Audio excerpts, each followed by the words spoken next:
Hey everyone, I'm here at DEF CON 30. So excited to be back at the convention, and I'm here with Justin. Hello. I love your username, by the way. Thanks. I'm here in the car hacking village, and I really wanted to chat with you about everything that's going on in here. I know you have a lot happening over the weekend. We do. Currently, y'all are building to open up tomorrow. Tell me about the demo that you're going to be showing off here. I'm really interested. Yeah, so we'll have a demo that we'll be showing throughout the weekend here with this vehicle right here, which is a 2018 Honda Civic. For those that haven't seen, there was a news article a few weeks ago publishing how to use a flipper essentially to unlock this vehicle. I love the flipper. I'm not going to get into too much details because the speaker will be giving a talk and he'll be out here doing demos as well. So I'll let him get into more details about it, but definitely come and check the demo out. It's a lot of fun. I saw an article about the flipper and how you can hack the Honda Civic. It's definitely really cool. I can't wait to see the speaker come in and do that. You also have a CTF happening for everybody who is here in person, correct? Yep, that's correct. How is that working out? It's really well. We've done a CTF every year. Mm-hmm. Some of the years we've actually given out black badges at the end. Last year we were a black badge CTF, so that was really cool. Nice. Yeah, we usually try to change it up every year, have a lot of pretty difficult challenges. Mm-hmm. Years ago we used to have a lot of challenges and it was kind of hard to keep track of. Recently we changed it to have fewer challenges but very difficult, so it's a little bit more challenging for people. And yeah, you just can sign up at ctf.carhackingvillage.com. And like she was saying, you have to be in person here. There will be a scoreboard eventually set up, and Cool. that'll all be there for everyone to see. Yeah. So let's say that I'm brand new to the car hacking village, but I really want to get into it. I want to be a part of the CTF. Are there people here who can help me out and show me what I need to do, or maybe give me some leads on how I can break into it? Yeah, definitely. So that's one of you actually kind of touched on a good topic here. One of the reasons we like to do the car hacking village and provide this for everybody is so there's a bunch of experts as well as cars and different tools for people to play around with. Yeah. I think it's very important for learning. Just having direct It's access. good for safety. Yeah, safety too, because you have a bunch of people that have been in the industry for years. There's automotive engineers, there's hackers here, there's tons of different people from the automotive industry that are here to help. So yeah, from the CTF, or if you just want to learn, what can I do on this car, where can I plug in, things like that.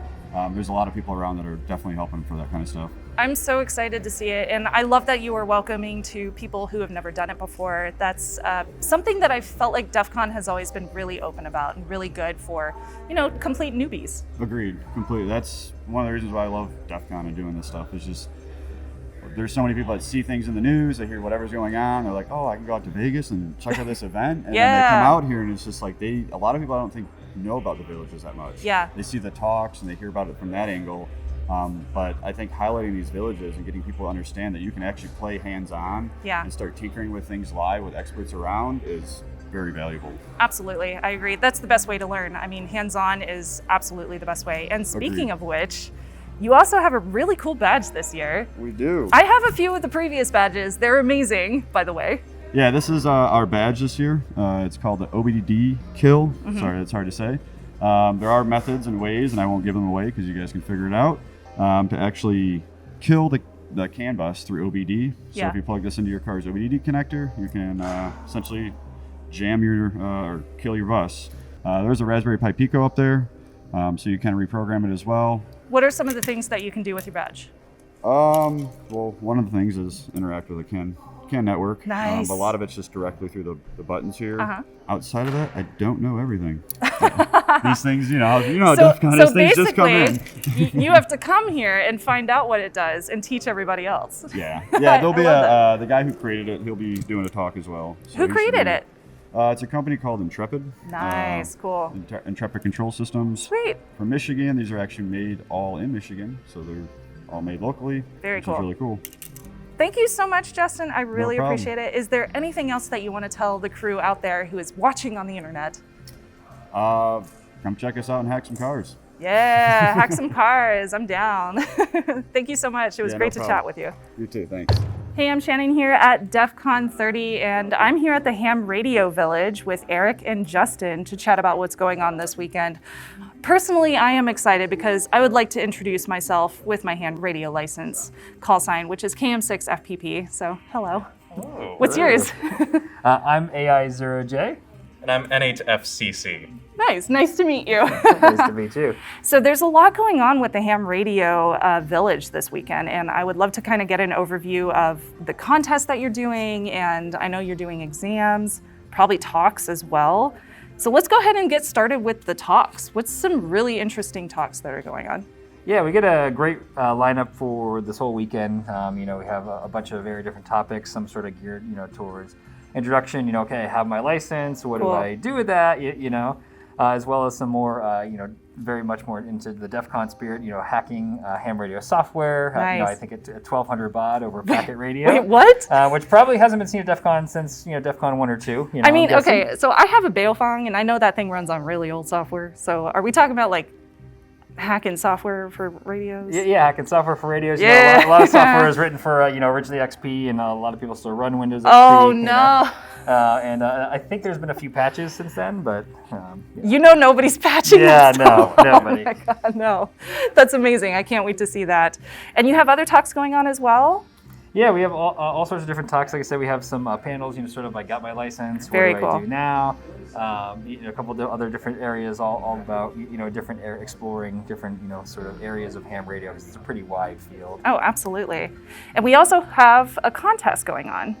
Yeah, we actually have FoxHunt. 2 contests really in the village. So we have our FoxHunt contest. It's a ham radio geared FoxHunt, really designed to be very easy to do, even with no prior knowledge. You can just get a little antenna and just walk around and try to find the fox. So we encourage people to come and try that, and I think there's a special patch or badge or something for that if they solve that. Very cool. And then the ham radio exams we're offering all weekend, so people can come and get licensed, for the U.S. as well as Canada, and take their exams here. They count that as a contest, so it's a contest with the government, right? So. Yeah, absolutely. Now, as somebody who has gotten into ham radio, one of the hardest parts for me was kind of getting over that entry-level requirement and then figuring out where to go from there. So for somebody that's new to ham radio and really wants to get into it, is this a place that they could go and kind of understand a little bit more? Yeah, absolutely. We really try to gear the village to be open to everyone, whether you know absolutely nothing about ham radio, except that maybe your grandpa did it when you were young, or you're a seasoned amateur radio operator, and there's maybe some new piece of equipment or something new that you just want to sort of discover more about. So we're going to have demos and workshops kind of running throughout the weekend, just to play and experiment, and people can just stop by and chat and really just kind of get their hands on. You going to have any antennas set up so I can actually get on the radio? Or? Yeah, we're hoping to have remote stations so we can connect out. And unfortunately, these hotels are built to be big Faraday cages. Oh my gosh, they totally are. It makes it a little challenging, but we're going to do the best we can. We actually hope to even do some live operating from the outdoor patio here in the Flamingo. Very cool. As well as just do some remote stuff over the internet and just have some demos inside the village. I can't wait to see it. Now, Justin, you've been kind of quiet over there. What's your favorite part? What's going on with you with the ham radio village? I guess my favorite part of my mission in the hobby has been getting others into the hobby itself. It's done so much for me. Joining the ham radio village, scholarships, career opportunity. It's been fantastic. So my goal is to get others into the hobby. Like you mentioned, it sometimes seems like it's hard to get into. Yeah, totally. But I feel like unless you have an Elmer, it's kind of hard to understand where to go after reading the main book about the exams. Exactly. Having mentors is seemingly a big part of it. That's we're fortunate because we're mainly an online group. We meet once a year at DEF CON. Cool. But we have a Discord server website, hamvillage.org, and we all help each other out. So a lot of our stuff is geared towards getting people on the air, just like our exams. It's free. Anyone can come in and take the exam. They can take as many retakes as long as we're open. So we're here to get we're here to get everyone on the air as much as possible. Very cool. Is there anything that we didn't touch base on that you would like to mention? Not much. I would just say come and try and do the license exam. It's free. Yeah. Even if you've never studied and you just want to give it a shot, now is the time, because why not now? The air is very active here at DEF CON. 14658 megahertz. 14658 megahertz is the con ham frequency. Everyone listens in on it. I've heard some in my earpiece while we've been talking. It's quite a active frequency to learn about what's going on. I honestly agree with you when it comes to getting into ham radio. The first time I took my exam, I failed, and I'm okay with saying that because I sat right there in my seat. I retook it, and I did great. You never know what questions you're going to get on the exam, and you can always retake the exam. And that was a really exhilarating and really exciting process. Yeah, we actually had someone a couple years ago when we were in Caesars. We were just doing the ham exams that year, and we had someone that was very determined to get their license, and they failed, and then they failed again, and they failed again. I think they failed 6 or 7 times, and they sat out in the hallway, and they would not give up, and they studied, and they eventually passed. So, I mean, anyone can do it, right? It's not rocket science for the entry-level exam at all. And yeah, I mean, it's a fun hobby.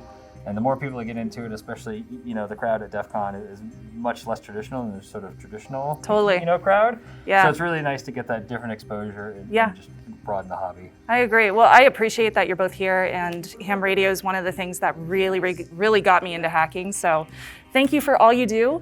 I'm so happy that I was able to talk to you today, and I'm definitely going to check out the village over the weekend. All right, thank you. We look forward to it. Hey everyone, I'm Shannon Morse with DEF CON 30. I'm over here at one of my favorite villages, the Radio Frequency Village, chatting with Zero Chaos and Rick. We're gonna call him Rick M for today's interview. How are you doing today? I'm doing well. How are you, Shannon? I'm doing all right. Good. I'm a little loopy at this time of day, but I'm feeling pretty good, so I'm pretty happy. We've been setting since 6 o'clock Tuesday?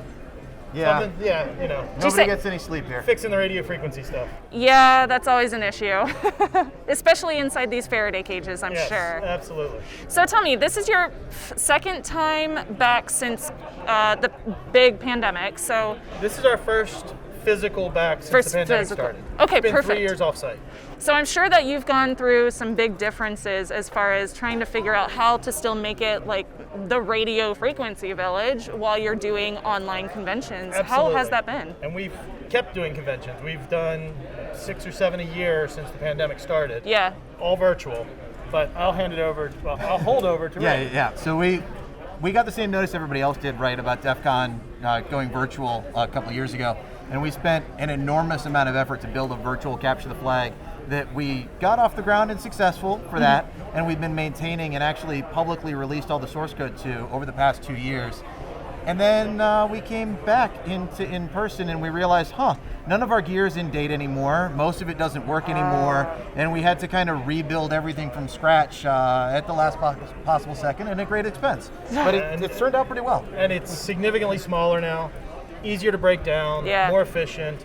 But our range of frequencies is now from kilohertz to high-level gigahertz. Really? So we're pushing 60 gigahertz on some of our challenges at this point. So what kind of challenges are you doing this year?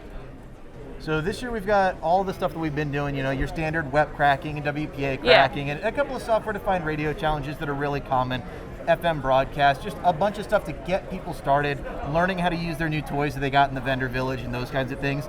But then this year we added a whole bunch of new stuff for in-person. So we've got a bunch of TPMS, we've got car key fobs, we've got 6 gigahertz Wi-Fi and 60 gigahertz Wi-Fi. There's just a very large amount more we can do when we don't have to virtualize it. Yeah. So the virtualized stuff is kind of awesome because we more or less run the same code on a bunch of physical stuff and it's really small and convenient. And then we just buy a bunch of stuff and bring it and set it up. And that way people have things to look at. And there's blinky lights that everybody likes. And it's a lot more obvious, hey, are they running 60 gigahertz? You take a walk past the table. That sure looks like a 60 gigahertz access point to me. I guess we should check that out. So it makes it a little more fun because you get to see and touch more versus the more common stuff that's not as exciting. We've kind of built into little kits.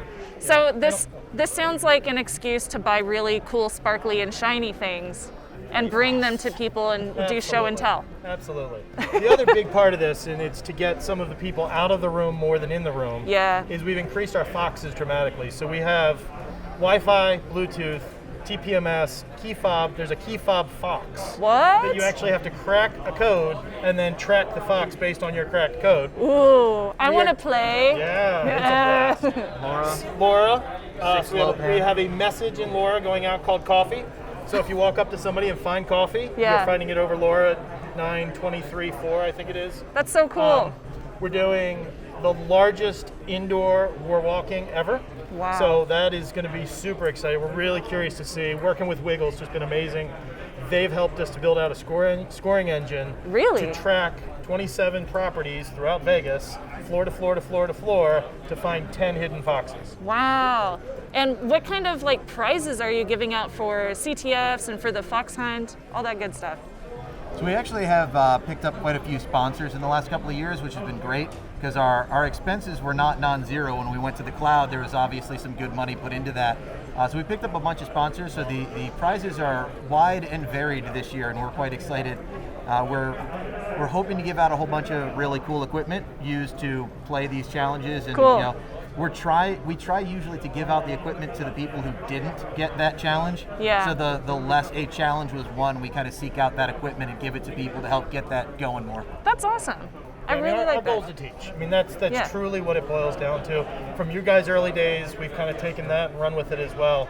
We want people to be better at this. We want people to get very good at doing what they're trying to do, because they're spending 3 straight days in here. They got to get a little bit better with things. So we're constantly giving them more difficult challenges, more difficult, tests across the board. And Zero Chaos, can you tell me a little bit about the demos that are going on in here? I know Kentaro was giving a talk. Yeah, so we've got a full schedule of talks. We've got a whole bunch of people talking about antenna theory and different LoRa mesh networks, and there's all kinds of really cool stuff.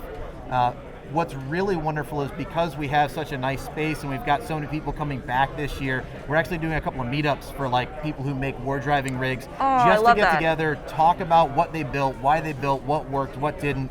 And we kind of started up so it's 5 minutes on stage to talk about whatever you built, and then the next person gets to go and talk about what they built. Yeah. And then when we run out of people to go through, we just kind of sit around and chat for a while. So it's a great excuse because you can't do those things when it's remote. Yeah. Right? We can film a talk, you can look at the camera, and you can do your thing, and it's not the same. You get together and you get these social moments, and that's what we really tried to foster that this year. Yeah. We survived off of Discord, but we don't want to stay on Discord exclusively, and that's been where we've been. I feel like RF has become one of the cons inside a con that Jeff Moss is advocating about DEF CON. Sure. It's a platform for all these different communities to come together. Absolutely. We're happy to be a part of it. I mean, we were one of the original 3 villages, so we're still here 15 years later. It's been 15 years? This is 15. Wow. Jeez, dude. I think you're supposed to turn the shirt to the camera when you show I the shirt. did. No, you didn't quite There make you it go. around. There you go. There we go. DEF CON There we go. 15 years for the wireless village. That is a very old shirt, sir. It is. It's older than most of our contestants. That's why he has to keep his arms down. That's right. I don't think there's holes yet. It's dying. That's why he has to sir. keep his arms down. There you go. I will keep my arms down. Well, tell me, where can people go if they want to learn more about RF, if they want to get involved with the CTF and the challenges? What's the deal? The number one place to go is definitely rfhackers.com. You go to the website, you've got links to our Discord, you've got links to our wiki that explain how to play the game. We're running the game both in person and virtual for DEF CON. We're running fully hybrid. So everything that's been available for the last 2 years is available to anybody worldwide. And then we do run this a couple of times a year for other conferences, and a couple of times a year because we're bored, right? People have nothing to why do not? around the holidays, and they want something to do. We just spin up the game because why not? Yeah. So we give people that chance to play and learn and be a community and have fun. Is there anything else that y'all would like to add for the community on the internet? I mean, in the last 2 weeks, we've enumerated 22.4 million new access points. Wow. With Wiggle. Wow. Prior to that, we were in second place because the Hard Hat Brigade took on our job and went forward. So now we own place 3, 4, and 1. Ooh, dude. And they're coming out at us. So we're constantly trying to get this war driving, trying to get people back to the early days of where all this started. I mean, absolutely. If you can't do that, you can't do the next pieces because you can't find the access point. Yeah, totally. Well, thank you so much for letting me chat with y'all. Absolutely. I really appreciate it. Thank you. Yeah, thank you. Rick, Zero Chaos, it's always a pleasure to chat with both of you. Absolutely. And go get into your shenanigans. Shenanigans away. Oh, we will. Hey everyone, Shannon Morse here with DEF CON 30, and I am joined by Nina in the Biohacking Village. Really excited to be up here. I've heard a lot about this village over the course of the last couple of days, and there's a lot going on. I've seen a line out your door the entire time I've been up here in the Flamingo. Yes. So you have 3 different rooms going on at the same time for the entire weekend, correct? Mm-hmm. What do each of those rooms stand for? Yeah. So in Lachlan 1, so we're in the Flamingo Hotel. In Lachlan 1, we have the speaker lab, catalyst lab. So mornings are for speakers, come in, talk about the polar emerging threats and technologies, things that they've been working on. And then in the afternoon, it's catalyst lab for more hands-on learning, building, breaking, and programming. In Lachlan 2, this is the medical device lab. The medical device manufacturers bring their hardware. They open up the software to the community. Yesterday, I think there were between 4 and 5 different CVEs that were found. Whoa. In the next room, in Lachlan 3, we have the Capture the Flag Hospital Under Siege. That is for attacks that are currently happening in hospitals and figuring out how to mitigate them, how to go through that. So I've done a lot of like news articles about hospitals under siege, quite technically, about different kinds of attacks that we are seeing against like heart monitors and all sorts of different things. Can you kind of walk me through like what the CTF is like? Yeah, so the way I explain it to people is that if you've never experienced anything that has to do with medical before, it's that we take you through what is a keyboard, because initially some folks may just not understand absolutely anything. So what is a keyboard, all the way up to into what is the darknet, because sometimes the information is stolen, put on the darknet, patient information, and you can become that person. Absolutely. So just going through all of that, there's different monitors involved in there, infusion pumps, cardiac, just different ways to think about how medical and technology work. Do you have different teams that are joining up together? So there's different teams, you can do it as an individual. Oh, wow. Yep. And if I'm like a brand new newbie, could I go in there and like totally join? Go in there. Oh, that's so great. It's super reasonable. Do you have prizes that you're giving out for the CTF? We do have prizes, and because there was just way too much stuff, and recognizing that some people are just bringing book bags to the conference, we're going to ship those out to them in public in cases. One of my coworkers did that, and I was very surprised. I was like, I can't do that. I have like 3 suitcases. Yeah, there's 3 too. I brought 3 suitcases too. I was like, I'm not going to have enough time for this. Yeah. Now let's discuss the second room, kind of go into some more detail about it. I did see a few different hospital devices set up. Are people able to actually go over there and physically touch them, kind of mess around with them? So it's so much more. So it's not just that they get to touch and feel it. The manufacturers are with their devices. So they can go in and ask, what are the actual technical parts of this? What are the diagnostic reasons for these things? What else does it work within the hospital? How does it work in the hospital? Is it patient-facing? Is it only physician-facing? What does it look like? How does it feel? And you mentioned that some CVEs have already been introduced from this weekend. Have those already been published online? Can people look them up? So they were discussed with the manufacturers. So they still get, I think it's 30 to 90 days to have those conversations, and then eventually they'll put out their own disclosures. Get those public disclosures out there, make sure that everything is patched. Perfect. That's so exciting. I'm really excited to hear that we are seeing some security coming out of this village. We're seeing some updates, and that's going to be protecting consumers worldwide, most likely. So I did a talk yesterday, and my final slide was CVEs save lives. Yes. Because there's so much so fear. true. Yeah, because Absolutely. there's just so much fear especially in this community, because everything has been a lot of cloak and dagger. It's the white coat moments. I can't talk to you, but I should be talking to you. And now it's bringing in the community face to face with the manufacturers, so that it eliminates the fear. I can see you, I can talk to you, I can hear with you. It's really enlightening for me as somebody who, comes into DEF CON, does not necessarily work as an information security analyst or expert, but I educate other people about this. And I love seeing manufacturers come into DEF CON and really talk to hackers and really talk to information security experts and be able to break down and find all these vulnerabilities. So props to you it's for... a super hard challenge. Absolutely, right? Even if it's just, but even if it's normal security stuff, there's so much fear behind it, but there's patience behind this. Every time there's any device. So there's so much more that goes into this, and I'm just trying to make sure that everybody understands that there's a human attached to every part of this infrastructure. 100%, I totally agree. Now that last room, the Catalyst room, I believe? Catalyst and speaker. That's so cool. I love that there's like futuristic designs and explanations going into this room. I'm assuming that you have a lot of speakers coming in. Yes, and actually, because I'm very witty, every talk contradicts the first one. So there's sort of a battle of thought between what happened and what didn't happen. Cool. So by the end of it, so tomorrow, one of our last speakers is how art and technology and science come together. So he created a brain, a 3D printed brain. But I saw that. Yeah, so it's 3D pen printed. So cool. And inside, it lights up based on the sounds and where it shows up. Oh my gosh. So if you clap in the front, it'll show you where the sound is. It's beautiful. We'll definitely show y'all out there what it looks like, because it's gorgeous. I love it. I want to put one of those in my living room. He might be selling it if you're looking into it. So I think he's actually giving it to the consulate of Mexico. Oh, that's so cool.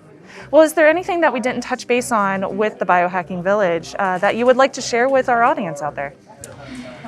I start all of my talks with who's in the audience. So are you an engineer? Are you a CISO? Are you doing security? Blah, blah, blah. And everybody raises their hand for whatever they are. And my last question is, are you a patient? And only 1 or 2 people will raise their hand, and that's not necessarily true. The answer is that we are all patients. We're all patients. We all have some medical records somewhere. Yeah. And we are all inherently invested in this. And the other part is medical devices are not the only thing in the ecosystem for healthcare. There's so much more. And just coming in here, you will learn about the whole ecosystem. I love it so much. Is there anywhere online that people can go to learn more about what your village is doing? Yeah, so villageb, VILLAGEB.io. Perfect. Thank you so much, Nina. I'm so happy that we were able to talk today. I actually learned a ton. And I can't wait to check out more of your village. Shannon Morse with DEF CON 30 here. I am joined by Harry Hursty. I am so excited. This is one of my favorite villages to join and check out and research personally from my own experience, the Voting Machine Village. And you have a very interesting machine to share with us this year. Yes, every year we try to find new machines and get new things for people to poke around. And we have been looking for this machine or something like this for quite a while. Ivanka Trump, it was widely published that Ivanka Trump registered a trademark for voting machine in China. And since there's no Chinese voting machines as such, we have been keeping looking and looking until now the machine popped up. We don't know if this is the same machine, but that's the reason we were looking for a Chinese voting machine. So in Alibaba we found a machine which is advertised with the pictures of Trump and Hillary Clinton. So crazy. And we ordered it. We got it, here it is. So when did you order this machine? When did you see it pop up? We saw it popping up in July, in early July, and we ordered it immediately. Wow. And they ship it, and after that I saw it's returned to sender because it had too big battery. Oh no. And then they removed the battery and they sent it, there was something else. It eventually got just a week ago to US, so we were sweating because of all these shipping problems. But we got it in, and we also wanted to know as much as we can from the vendor. So the company which we bought this from is claimed that they had a designer, and they said that this is at least in use in Nigeria. We also have discovered since it came here that there's a second company in China who is selling this under their own name. So we don't know what is the story. We are just investigating this. We didn't know about the other company until we saw the sticker behind it.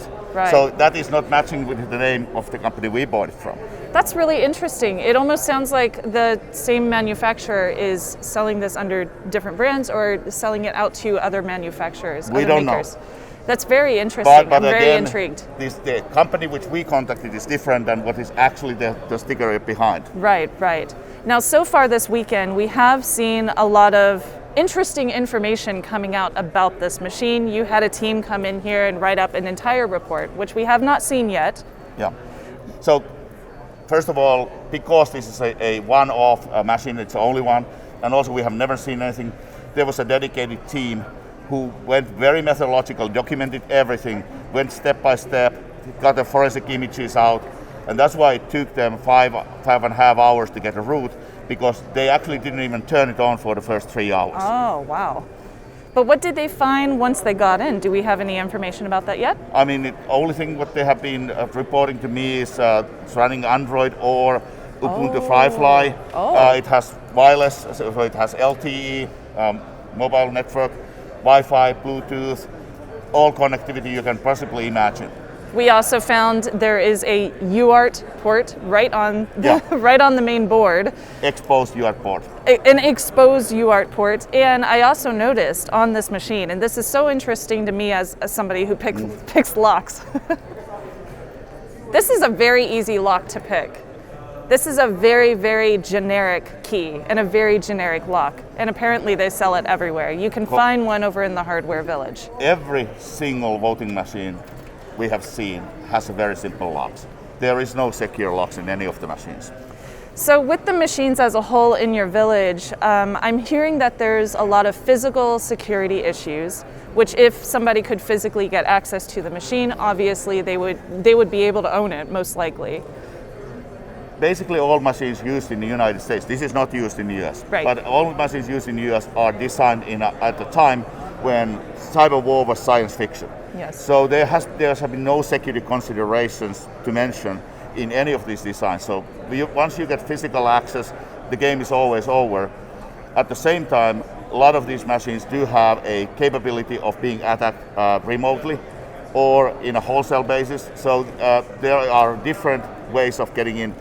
Discovering the vulnerability is one thing, but weaponizing and thinking about how this can be misused and abused, that's the second thing. Have you found that a lot of people have come in here and found not only those physical penetration access, but also remote access as well? Yes, we have seen that from every year. People are coming up with the new ways.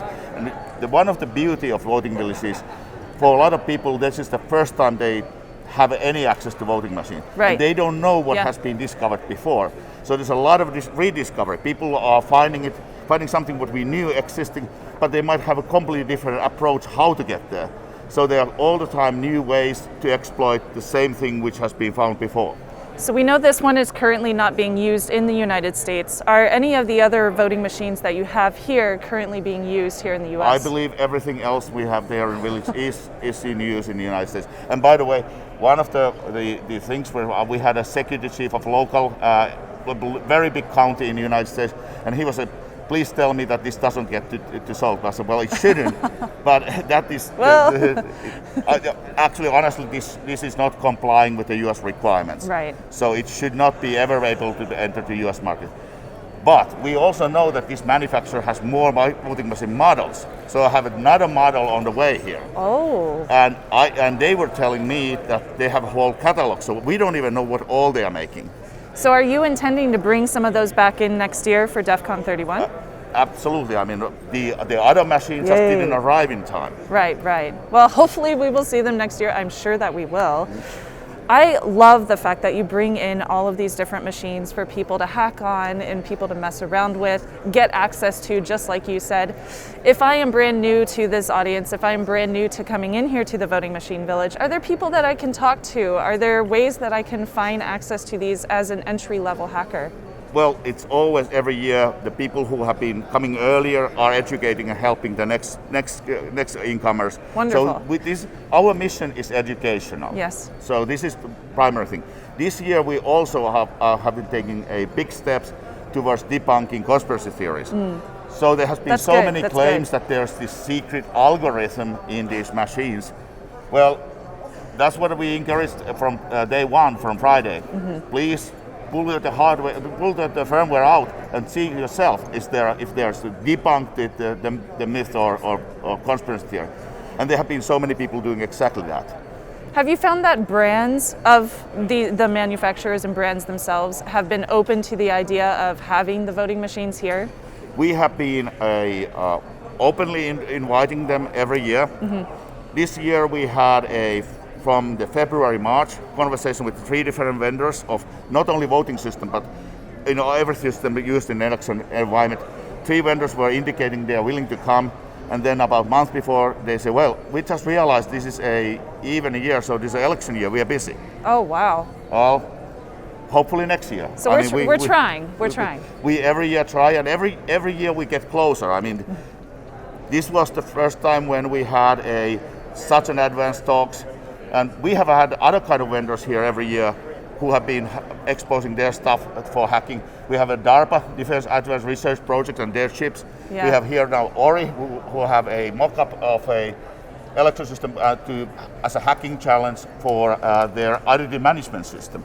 So we have an election-related things which are not in use in elections, but are something which can be related. So we all the time invite everyone.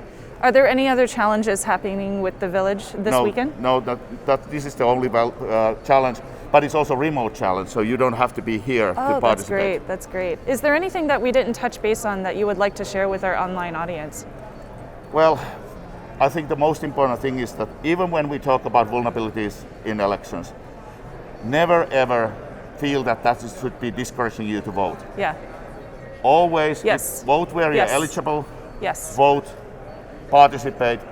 Also, if you really care, become a poll worker. We have a Absolutely, problem of hiring yes. poll workers across the U.S. And last but not least, in the United States, there are different election laws in every state and different practices in counties. People get very confused when misinformation is targeting and telling a story which might be touching one county because of the way they do it, but exposing to different locations. Yes. So be very careful with the misinformation, malinformation, conspiracy. Be very careful what you want to believe. I absolutely agree, yes. Please register to vote, especially if you have issues with what's going on in the political climate. That's so important. Our voices are the ones that change the world, so we need to make sure that we make those voices heard. Absolutely. Thank you so much, Thank Harry. you. I really appreciate you talking to me today. I'm personally a huge fan, so it was really such Likewise. a pleasure. Thank you Thank so you for having much. me. Have a great day. You too. Shannon Morris with DEF CON 30 here, and I am over at the Blue Team Village. I am so excited to speak to both of you today. Thank you so much for joining me. Thanks for having us. Absolutely. Oh my goodness. I am very, very new to blue teaming, and I think that speaks true of how people look at things like blue teaming and red teaming as a kind of having a barrier to entry. And I would love to chat with you today about how the Blue Team Village is really, really welcoming to folks that want to get into this and are not really sure how.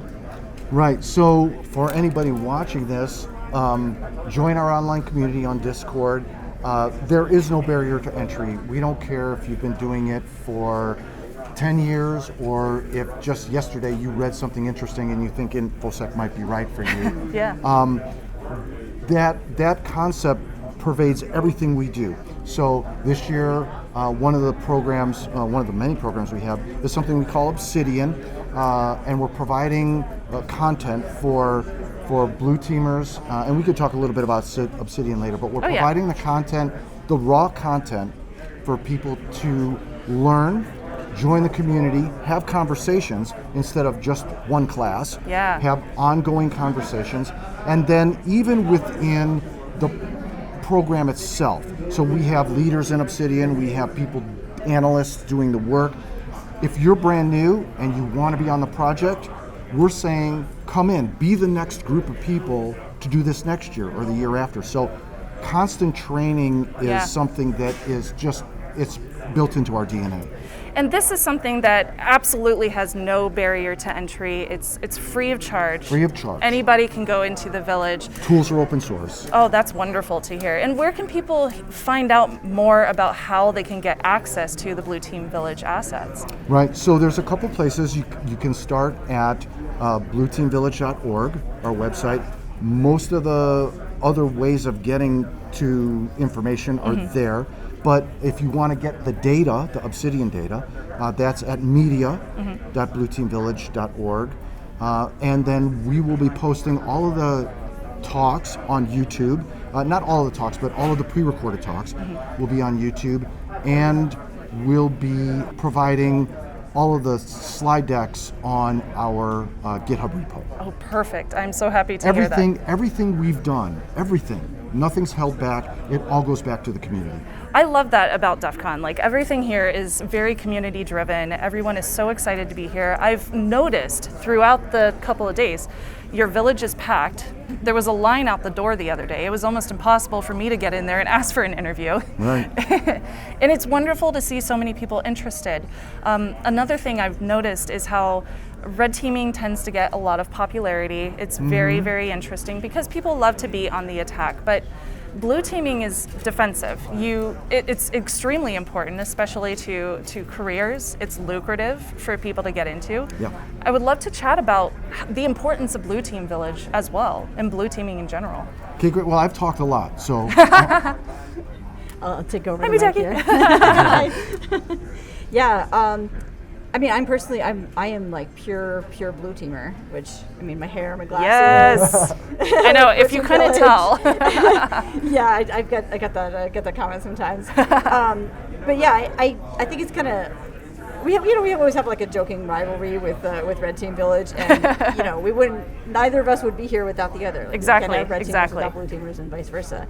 And a lot of the content that we provide is, to be honest, I think it's really what convinces employers to send their folks to DEF CON to learn. Absolutely. And once they have a connection to content that they actually can apply to work in their real lives, then everything else is kind of getting deeper and deeper and deeper into tooling and tactics and technology in general.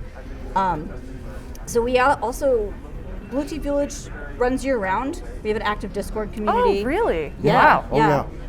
One of the things that we do that we started a couple years ago was a mentor program. So Meet a Mentor basically is we have a mentor matching. We do panels. We'll do kind of mini workshops and things like that. That's awesome. We run lightning talks. We give people a chance to present for the first time to a small community, and that we've helped people get jobs. I mean, just from connections, from resume reviews, and things like that. And, that's amazing. I really think that red teaming is great, but blue teaming is kind of where we can connect passion and learning with actual industry and employment, which unfortunately we all need money to live, so we do. So it's kind of a core piece of that as well. You mean I have to buy groceries? What? I have to pay my mortgage? Come on. Now, I also would love to mention the CTF that's running this weekend. Tell me all about it. So we kind of looked at with Project Obsidian. Just to give a real quick overview of it, we created a fictitious company. It's all in AWS. We staffed it with fictitious employees. They send each other email, and then we had a red team come in and do 3 different compromises. We call them Kill Chain 1, Kill Chain 2, and Kill Chain 3. Nice. Right? That's so cool. all of the content that we have is based on that. Okay. Digital forensics, incident response, threat hunting, cyber threat intelligence, Wow. and malware reverse engineering. Whoa, all wow. looking at the same data, so that if you come here and you're interested in incident response, and then you think, well, I'd like to know a little about malware reverse engineering, you already have the background. That's right? awesome. So Yeah. that is the CTF. The CTF is really all of that content just put into a CTF. So if you go to the talks, if you download the data, if you do the analysis yourself, if you talk in the community, you're doing the CTF. That's so cool. And then you can get on the CTF, enter your answers in typical CTF form. But the idea is it's all the same data. It's all preventing having to relearn the compromise or the project, make the project central, and then just look at it 5 different ways. Yeah. I appreciate that you're making this so easy for people to get into. Blue teaming is so important to infrastructure, to agency, to home networks, to pretty much everything in this world. Right. It's something that we definitely need, and we need more people getting into it as their careers. No doubt about it. And just to add on top of that, you have people that may never even know that this is available to them. Absolutely. So by saying, we don't care who you are, we don't care where you come from, we need people, come join us, be a part of the conversation. Yes. We can reach people that are not reachable through other means. And to end this interview, let's mention the badge, because the badge looks really cool. It is really cool. I know it's sold out now, but yeah. That's a good thing. So actually, Yes, I don't it have a good example of the regular one. We have a staff version. It has a little e-ink screen. It's pretty cool. Yeah. The other one we made it's the same board. So nice big Blue Team Village. It's our 5th anniversary. Cool. So we went big with everything. Congratulations! That's so cool. Got some blinky lights in there, SAO connectors. I'm just overwhelmed by how great response we got to it, into little SAOs and, people, people come to DEF CON for the swag, right? Oh, totally. I do. Yeah. I come for there's several things I come for. It's work, because I do ThreatWire. It's meeting all my friends and bringing home as many electronic badges that I can get my hands on. 100%. 100%, yes. But and going to the villages. We'll make more next year. We'll definitely be back next year, and we'll bring all the swag and blinky lights that we possibly can. Absolutely. Well, I know you mentioned it earlier, but where can people find out more? So blueteamvillage.org is the base for everything. It has a link to our active Discord community. We are year-round, like I mentioned. Awesome. The Metro program link is there. The Project Obsidian information is there as well. You can get to everything from blueteamvillage.org, and we're on Twitter at blueteamvillage. Thank you so much for joining me today. I appreciate you. chatting with both of you. Now go have some more fun. Shannon Morse with DEF CON 30. I am over here at Blacks in Cybersecurity Village. I'm so excited to chat with you, Michaela. This is a new village for me. I've never been over here before, and I believe this is the second year. Is that correct? Yes, that's our second year. I'm super excited to be back at DEF CON after the big thing that happened in the world, which we won't speak about here on the YouTubes. Sadly, yes, that happened. So tell me all about what is Blacks in Cybersecurity doing? What are some of the cool things that your village is introducing to DEF CON? Yes, so we're really excited this year to bring back not only our CTF, but also Badge Life. So our CTF, which we're really excited about, includes a lot of our community members. So it's completely from a Black perspective with our cultural nuances, our fandom, and just helping people be more aware of what's more diverse and including diverse perspectives. So we're really excited about contributing to that each year. This year in particular, our CTF theme is Wakanda. So oh my God, I love it. Yes, yes. Yeah. So we crash landed in the forest of Wakanda with our spaceship, and we're really excited about the challenges that we were able to come out of that concept. So we're really excited about that. Next is our badge, so hashtag Badge Life. We're really excited to show off our Black Panther badge. We love Badge Life here. Let me see. Our Black Panther badge. Yeah, so we just love doing things just that are in our culture and that raise awareness, and also everyone can really enjoy and really be inspired by. Absolutely, I agree. Now, I do want to touch on your badge a little bit more because I think it's absolutely beautiful, and I mean, perfect timing with Wakanda and everything. Can people solder this, or does it do anything cool? Does it light up? Not quite. It's kind of just sort of basic. We definitely wanted to make sure people could enjoy it this year and not, just be new to things, kind of see it for what it is. But we're excited to have a Wakanda instead of Wakanda, a Wakanda badge series. I love that. So we can definitely add on to these and just make new versions each time. Now you mentioned that you're bringing people in to kind of give a new aspect, a new background to cybersecurity and trying to introduce people to the diversity of cybersecurity as well. Can you chat about that a little bit more? Yes, so a lot of our goals and our mission is to bring our Black community into the cybersecurity space. And into the hacker and maker space as well, because so many people just go overlooked because they're just not aware of what this world can offer them, what they can offer to the world. So, totally, yeah. We're just really excited about the impact our community in particular can just make on the hacker space to make cyber more holistic and just, more inclusive. So we're excited about it. I think it's wonderful. I think it's wonderful that you're here and that you're promoting more diversity in cybersecurity. We definitely need that, and I speak from my own experience as a woman in tech. Like it's a thing that we need more of for sure. Is there anything cool about your CTF that you would like the online interwebs to know about? I think a lot of it has to be a little bit of a secret because we like to have that Ooh, surprise it's a secret. Yeah. So this year, of course, we had a Wakanda theme. But next year we're really cooking up something special, just because it'll be our third year. We kind of gotten our sea legs a little bit, and we're just excited to bring what's next. And are you doing anything else like giving talks, or is there like any kind of introductory level things that your village is doing this year? Yes, so we like to give our talks from the Black perspective. So of course we have that full spectrum of different topics and issues that are pertinent to our community and pertinent to the hacker community as well. So we just like to bring that aspect. Soon we'll be looking to expand to have workshops or different things that people can kind of do, like challenges and just different things people can interact with to gain skills and knowledge. And anybody can come in here, right? Definitely. Absolutely, yeah. Everybody's welcome. Yes.